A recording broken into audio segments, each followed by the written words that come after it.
የይቅርታ መልክ ለኢትዮጵያውያን የሰው ልጅ ምን ያክል ጊዜ እንደሚቀይረውና ነገሮች እንደሚገለባበጡ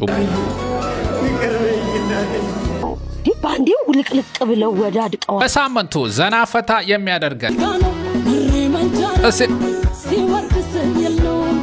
ከፊታችን ላለው ብሔራዊ ምርጫ የኔና የፓርቲ መወዳደሪያ ልዩ ምልክት ጎላ ድስት ነው። የዛሬ 8 ዓመትና አሁን ያለንበት የኑሮ ሁኔታ ማለት የዛሬ 8 ዓመት። ሰላም ወደ ዩቲዩብ ቤተሰቦቼ እንዴት ናችሁ? እግዚአብሔር ይመስገን። ባላችሁበት መልካም ሁሉ ይሁንላችሁ። ዘና ፈታ እያላችሁ ቁም ነገር ወደምታገኙበት አሽሩካ ቻናል እንኳን በደህና መጣችሁ። እስከ መጨረሻው አብራችሁ እንድትሆኑ እጋብዛችኋለሁ። አሽሩካ የምርጦች ምርጫ ይቀጥላል። በሳምንቱ የተመቸ የወደድኩት ስራ ሸዋ ዓለም የተሰኘው በአምላክ ጌትነት ገባ በይልና ሸዋ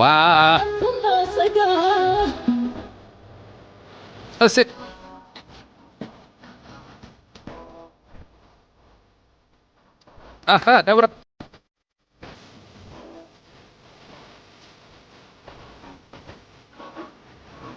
ቤት ነው፣ ምንጃረ ደብረ ብርሃን ቦልጋ ነው። በቃ ውበት ነው፣ ፍቅር ነው፣ ጀግንነት ነው። ምንድን ነው እዛ አካባቢ እንዳለ የፍቅር ሰው ናቸው።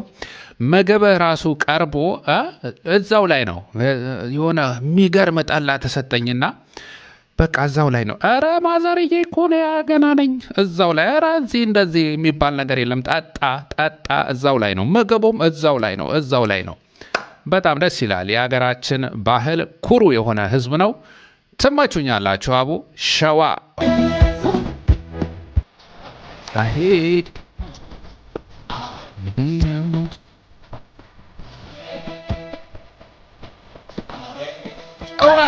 ባህሉን የሚይዝ እናበረታታለን። ይመችሽ እህታችን፣ ትችያለሽ። በአምላክ ጌትነት በራሷ ዩቲዩብ ቻናል ላይ የለቀቀችው የሸዋ ዓለም የተሰኘው ነጠላ ዜማዋን የገባችሁ ዘና ፈታ በሉበት። ባህላችሁን፣ ጨዋታችሁን አዳምቁበት። እንግዲህ የሰው ልጅ ምን ያክል ጊዜ እንደሚቀይረውና ነገሮች እንደሚገለባበጡበት ይህን ቪዲዮ ተመልከቱ። ጋዜጠኛ ሶፎንያስ ጉዳይ ነው፣ አነጋጋሪ ሆኗል። እናቱን አምና እንደዚህ በካባ ሲያጌጥ ማለት ነው።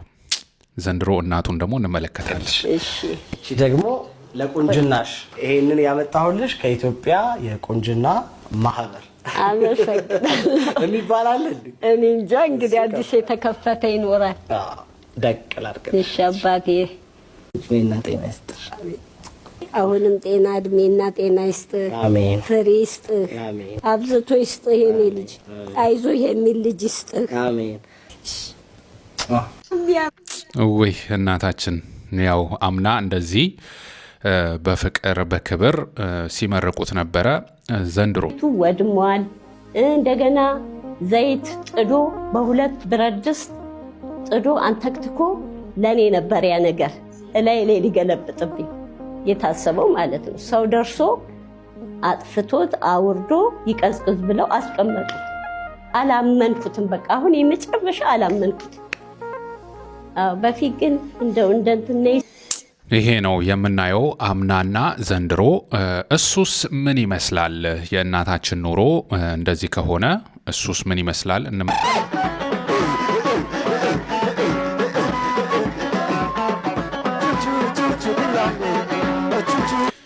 ሶፎንያስ አምና እንደዚህ ዘና ሲል ሲጫወት ሲዝናና ነበር። ፕሮማ ማልቀስ በቃ በጣም የሚያስለቅሱ ብቻዬን ብሎ እንሰቀሰቅ ነበር። ቆንጆ ሆነ አይደል? ሚስቴን እንደዛ ይሄን ዝቀሽ ይሄዳችሁ በኋላ እናባባለን። ያዙና ሲዙኝ አሁን ፌመስ አስተማሪ ዋው! እስቲ ምን ተማርኩት? አዎ በየሚዲያውም እንደዚህ እየተጠራ እንግዳ ሆኖ እየቀረበ ህይወቱ ታሪኩን እያካፈለ ነበር።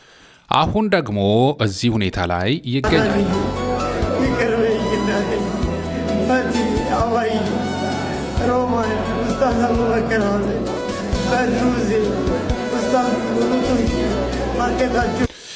ይኸው እንደዚህ ሆኖ ይቅርታ አድርጉልኝ አጥፍቻለሁ የኢትዮጵያ ሕዝብ ሆይ የሚል አይነት ሁኔታ ላይ ይገኛል። በርካቶችም ይቅርታህን ተቀብለናል እባክህ ስለተናገርንም ይቅር በለን አንተም የሚል አይነት መልእክት እያስተላለፉ ይገኛል። እኔ ቋንዴ ምን ከመናገር ከተናግሬ ልውጣ። በጣም ይቅርታ አድርግልኝ በእግዚአብሔር። እኔ ማለት የዛ ጊዜ ሁሉም ሲቀልድ አብሬ ቀልጃለሁ፣ ግን እኔ በክፋት ተነሳስቼ ማርያምን ሆዴ ክፋት አስቦ አይደለም፣ ግን በእግዚአብሔር እናትየዋ እንደዛ ስትሆን ሳይ በጣም ያዘንኩትኝ። ይቅር በለኝ እሺ፣ ነው ወንድም ይቅር በለኝ። እንዲህ አይነት መልእክት እየተላለፈለት ይገኝ። እንግዲህ ሶፎንያስ ደግሞ በአሁን ሰዓት በቦርናጌን የአእምሮ ህሙማን መርጃ ማዕከል ውስጥ ነው የሚገኘው። ካባ ልብሷቸው ባንዴው ውልቅልቅ ብለው ወዳድቀዋልና እውነት ነው። በልጅ መፈተን ከባድ ነው። ከባድ ትላንትና በሆነው ነገር ማለት ነው። እግዚአብሔር ይመስገን ተኝቼ አንግቼዋለሁኝ። ጋዜጠኛ ሶፎንያስ ከወራት በፊት የተፈጠረው ነገር የምታስታውሱ ይመስለኛል። ምን አረኩ ትላለህ? ነገ ልጆቻችሁ ላይ ቢደርስ ምንድነው የሚሰማው? በምን ሂደት ላይ ነው ያለው?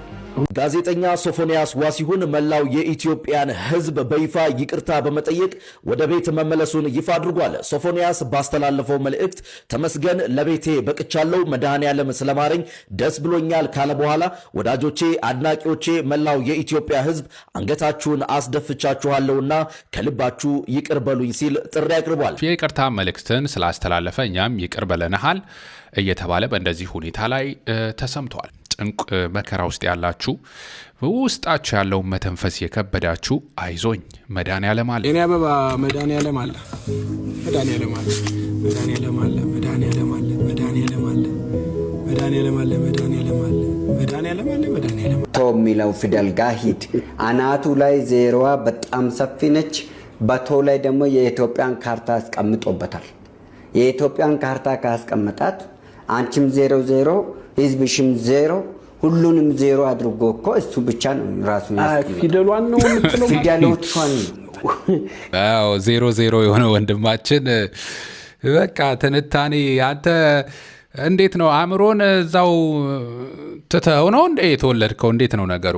ኢቶሪካን ነው እንደዚህ የሚተነተንላችሁ። አቤት አቤት አቤት አቤት እውቀት እንዳንተ አይነቱ ጋር ነው እንግዲህ 150 ሚሊዮን 130 ሚሊዮን የሆን ነው። በሞቴ አንድ ጉርሻ በሞቴ በሞቴ በሞቴ በሞቴ አንድ ያጣላል በሞቴ እየተጎራረሳል። When I whip up the mic and I hit them with style, the swag is giving them something to talk about. You know that I kick it, you know that I flip it. Never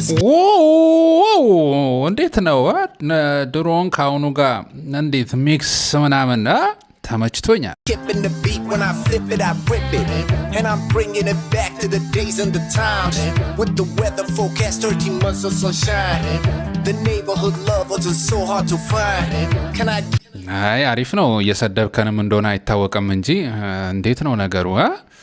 ይሄ ልጅ ክሬቲቪቲው በሳምንቱ ተመችቶኛል። ይመች ወንድም አለም። ያለና ታሳድጌው ልጅ ወጣሉ ሰፖርት አድርጋችሁ ያለና ታሳድጌ ፋዘር አብሽሩ አብሽሩ ወርሸና ወጣሉ ሰፖርት አድርጋችሁ ምን አባታ አይናቻና ትለኛለህ? ከ8 ሰዓት ጀምረ ልጅ ከሞተ 3 ሰዓት እንኳን አልሞላውም። ማፈር ከለበሰ አንተ ጓደኛው አይደለህ እንዴ? ልጃው ነው የሞተው ልጃው ቻይና ቻሌንጅ በጣም ጉድ እያፈላች። ዲያስፖራዎች ሚስጥራችሁ ወጣ። ገንዘብ እንዴት እንደሚገኝ ሚስጥራችሁን ዘርግፎታል። ውጭ ሀገር የሚኖሩ ሰዎች ብር እንዴት እንደሚያገኙ በአጭሩ አሳያችኋለሁ ማለት ነው። እንግዲህ እንደምታዩት ከጓሮ ወይም ደግሞ ከቤታቸው ፊት ለፊት ባለ ዛፍ ወይም ሰብል ወይም ደግሞ ቅጠላ በሉት ከዛ እየለመለሙ ነው የሚኖሩት። አንድ የሚሰሩት ነገር ቢኖር ዛፉን ውሃ ማጠጣት ነው። ከዛ በተረፈ ምንም አይሰሩም። ኧረ ማያጠጡም፣ ዛፉንም ውሃ ማያጠጡም አሉ። ዝም ብለው የሚያገኙ አሉ።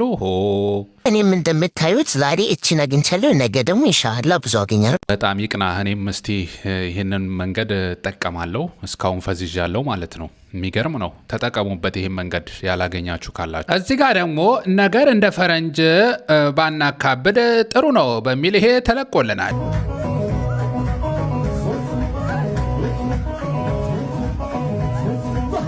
Whoa, whoa, whoa. Yes. Whoa, whoa.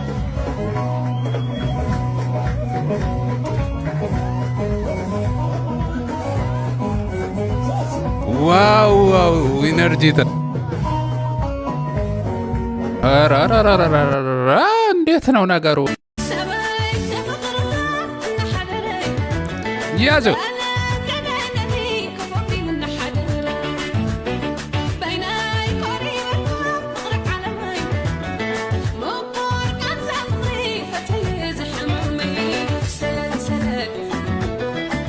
ምንም ያየነው ነገር የለም።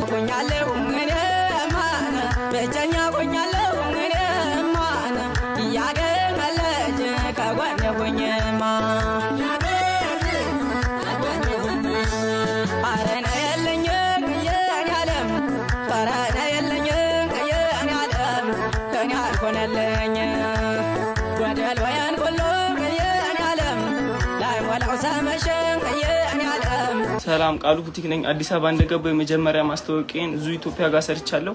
እነዚህን የመሳሰሉ ምርጥ ሾችን ማግኘት ከፈለጋችሁ ባዮ ላይ ባለው ስልክ ቁጥር ደውሉ። ይመቻል።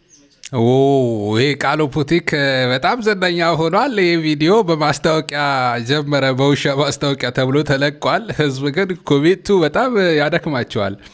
ይሄን ሁሉ ህዝብ ዘግቶማ ማስታወቂያ በውሻ አይጀምርም ይላሉ ኮሜንት ላይ። አጋጅቶ ኮፍያና ጫማ ሊያደርጋቸው መስሎኝ እንዴት እንደደነገጥኩ እየተባለ ነው። እሺ አይቀለድም።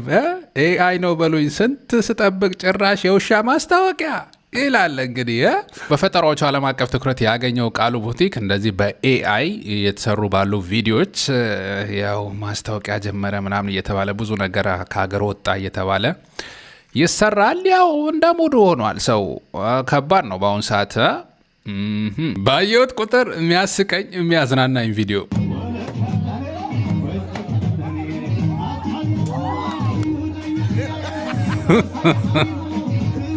አወጣጠፉ እኮ ነው ደግሞ አወጣጠፉ ገባ ባናቱ ማለት ነው። ባናቱ እኮ ነው የተተከለው። የሚደግፍ የለ ምን የለ። ያው አበሻ ቁጭ ብሎ ካሜራ ይቀርጻል። هاي زندرو على وجه الأرض. هنا صحراء دانكن في إثيوبيا. هاي أحر مكان في العالم. من أكثر المواقع في العالم منخفضة. واو بعربኛ ምን እያለ እንደሆነ ትርጉሙን አስቀምጡልን። ይሄ በጣም ዝነኛ የሆነው ጆይ ሃታብ ከ2 ሚሊዮን በላይ ተከታዮች አሉት። በእንደዚህ ኢትዮጵያን እየጎበኘ ይገኛል። የተፈጥሮ ቦታውን እያደነቀ ነው። ይሄ ዳሎል ምድራችን ሌላ ፕላኔት ላይ ነው ያለ ነው፣ አስገራሚ ተፈጥሮ ነው እያለ ይህንን እየተመለከተ ነው። ኤርታሌን እየተመለከተ ነው። ግሩም ተፈጥሮ ነው ያለን። ያው ሰዎቹ ብዙ ፕሮፓጋንዳ ያው ህንፃውን ምናምን እያሉ ዓለም አቀፍ ትኩረት ለማግኘት ይሞክራሉ። ያው አንዳንዶቹ ደግሞ እንደዚህ እየሄዱ ተፈጥሮውን ይጎበኛሉ። ተመልከት እንግዲህ እንዴት እንደሚያምር ደስ እንደሚል ሀገራችን ተፈጥሮ እግዚአብሔር ይመስገን ይሄን ለሰጠን። طبيعة بتحاول تختبر قدرة الإنسان على البقاء.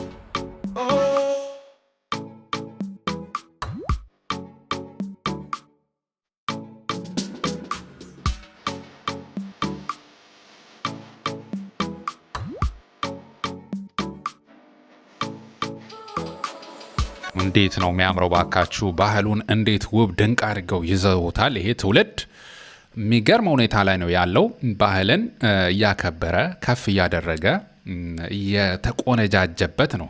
ይመቻችሁ። ቆነጃጀት ኖቬላ ትባላለች። እንግዲህ በዚህ መልኩ ሸረፈት በተን እያለች ነው። የዛሬ 8 ዓመትና አሁን ያለንበት የኑሮ ሁኔታ ማለት የዛሬ 8 ዓመት ዶላር 27 ብር ነበር፣ አሁን 156 ብር። የዛሬ 8 ዓመት ዘይት 150 ብር ነበር፣ አሁን 2200 ብር።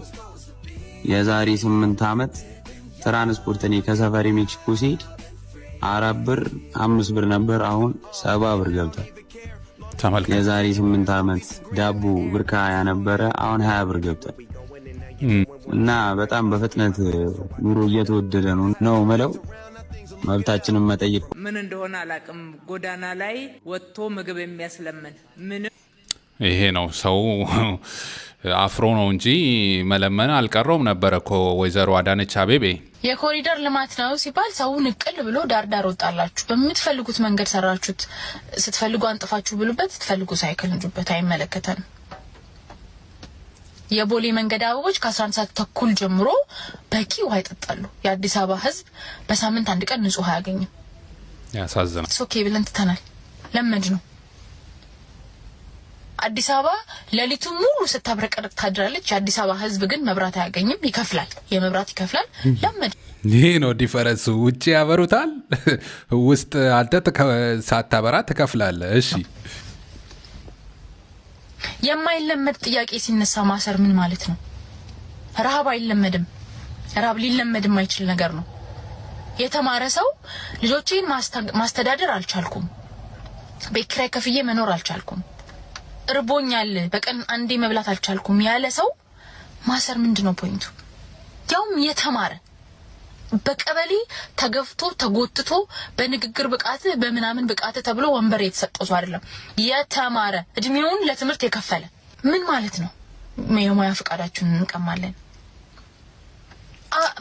ማለት ምን ማለት ነው? ወጣቱ ህዝቡ ይጠይቃል። ከፊታችን ላለው ብሔራዊ ምርጫ የኔና የፓርቲ መወዳደሪያ ልዩ ምልክት ጎላ ድስት ነው። ከመረጣችሁኝ በዚህ ድስት ውስጥ በኢትዮጵያ ነቀርሳ የሆኑትን ዘረኝነትን፣ ጠባብነትን፣ ጎጠኝነትን እንዲሁም ሙስናን ለጊዜው እናወጣታለን፣ እንዲሁም ተረኝነትን፣ በዝባዥነትን፣ ኪራይ ሰብሳቢነትንም ለጊዜው እናወጣዋለን። መብያችን ነው። እነዚህን ችግሮች በአንድ ድስት አድርገን ከኢትዮጵያ ምድር ላይ ለአንዴና ለመጨረሻ ጊዜ ኩክ እናድርገዋል።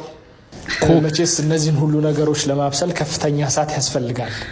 ታዲያ ለማገዶነት ምን ልትጠቀሙ አሰባችሁ? ያው ህዝቡን ነዋ።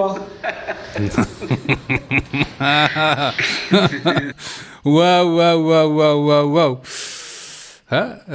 ህዝቡን ነዋ ለማገዶነት የምንጠቀመው። እውነት ትክክለኛ ጥሩ ቀልዳል። ኢትዮጵያ ድፍን አፍሪካን ሊመግቡ የሚችሉ ወንዞች እያሏት ግን እንዴት ነው ሽንኩርት እንደ ሌግዠሪ ዕቃ የሚሸጠው? ታሪኩ ልክ እንደዚህ ነው።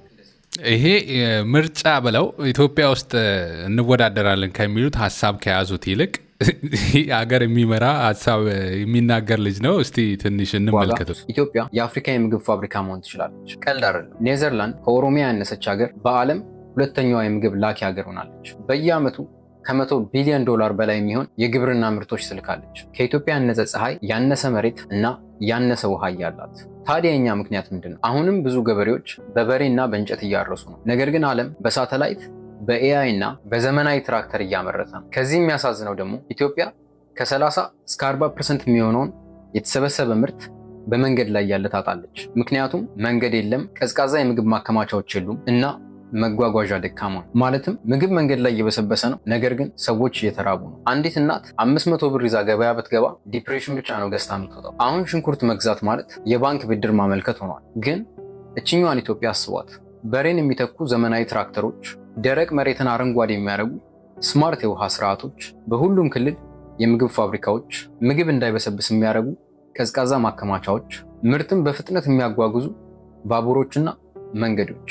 ሚሊዮኖች ወጣቶች ስራ አጥ ሳይሆኑ እና የዘመናዊ አግሪ ቢዝነስ ባለቤት ሲሆኑ አስቡት። ሳውዲ አረቢያ ለምን አትክልትን ከአውሮፓ ትገዛለች? ኢትዮጵያ ካጠገቧ እያለች። የኢትዮጵያ ስንዴ ለምን ምስራቅ አፍሪካን መመገብ አልቻለም? በቡና፣ በስጋ፣ ወተት፣ አቮካዶ እና ፍራፍሬ እንዴት አፍሪካን መቆጣጠር አልቻለም?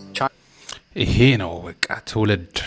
በቃ ኢትዮጵያ ውስጥ በሀሳብ ከሆነ ምርጫ በሀሳብ ቢሆን ኖሮ አንተ በትመራ የተሻለ ሀሳብ ይዘህ ነበር ወንድማችን።